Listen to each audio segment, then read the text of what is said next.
ब्युरोक्रेसीको कुरा गरेर जानुभयो। ब्युरोक्रेसी भनेको के हो बुझ्ने गरी भन्नु पर्यो नि त। सरकारी कर्मचारीहरू भनेर उहाँलाई त तलब बढाइदिनु भएको छ। खोइ त हामी जस्तो मजदुरलाई खोइ गाडी भाडा बढ्यो, सब बढ्यो, राशन बढ्यो, हाम्रो बारेमा कसैले सोचेछ? हाम्रो म यहाँ अनसन बसे कति 20 दिन, कसैले मेरो मिडियामा कसैले सुन्नुभयो? कर्मचारीले कुनै पनि मिडियाले ओहो मजदुरलाई पनि यस्तो हुँदो रहेछ भनेर? मजदुर कति पीडित छन् यहाँ? देश कसले बनाउँछ? यो सडक पिच गर्दाखेरि खुन पसिना कसले चुहाउँछ? भन्नु न तपाईँ आफै। यो सडक पिच गर्दाखेरि त्यो तातो अलकट्रा कसले बोक्छ? इन्जिनियरले बोक्छ। तर त्यो गरिबले त्यो अलकत्ता बोकेको पैसा पनि पाउँदैन, ठेकदारले खाएर हिँडिन्छन्। सुनिदिने कोही छैन। एउटा संस्था छ जी फन्ड भन्ने, हामी त्यहाँको पनि म पनि सदस्यता हो। मेरो समस्या बोकेर मैले ठेकदारले पैसा दिएन भनेर यहाँ 20 दिन अनसन बस्दा कसैले टेड पुछार लाएनन्। अरूको त कुरै छोड्दिनुहोस्, तपाईँहरूले टेड पुछार लाएन, अरू के कुरा गर्ने हो? बुझ्नुभयो नि? तपाईँहरू पनि आफ्नै दुनो सोच्याउने हो। सबजना आफ्नो स्वार्थ मात्र हो नि। भात खानको लागि मात्र त कमाउन त आएको हो नि। त्यसको चिन्ता कसलाई छ र यहाँ?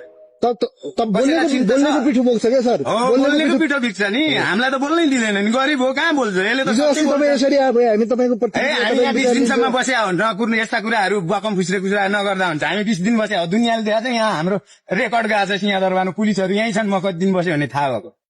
हामी चाहिँ यहाँनिर एक्लै धर्ना बस्दा चाहिँ हाम्रो चाहिँ सुनिदिने कोही छैन भन्दा त यहाँ अनि बकम फुस्रेहरू चाहिँ आएर यहाँनिर अकुपाई गरेर बस्ने माइती घर ओरिजिनल पीडितहरू छैन। तपाईँले भन्न खोज्नु उहाँहरूले अनसन बस्न मिल्दैन भन्नुभयो हो? मिल्छ, जायज कुरामा बस्नुपर्छ भन्न खोजेँ मैले। बुझ्नुभयो?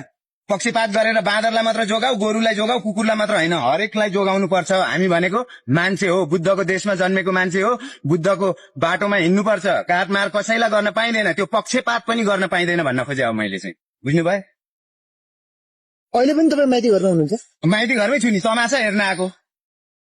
यहाँ के गर्छन्? जहिले त तमासा गर्छन्, देश बनाउने नाममा तमासा गर्छन्। देश बनाउने सोच कसैको देख्नु भएको छ? एकले अर्कालाई दोष लगाछन्, त्यसलाई जेल हाल, त्यसलाई जेल हाल। ती जेल हालेहरूलाई चाहिँ मैले मेरो बुढी बच्चालाई चाहिँ पाल्न सकेको छैन, तिनीहरूलाई चाहिँ मैले कर तिरेर पालिरहनु पर्ने? हरेक सरकार यहाँ बदल्यो, सबले त कसै न कसैलाई कारवाही गर्छु भनेर आए, सबलाई जेल हाले। जेलमा हालेर चाहिँ त्यसले त्यहाँ कमाएर खान्छ, हामीले पाल्नु पर्दैन?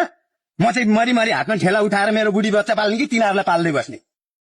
हामीले पाल्नु पर्छ कि पर्दैन? कसले पाल्छ? सरकार भनेको कसको? सरकारमा पैसा कसको जान्छ?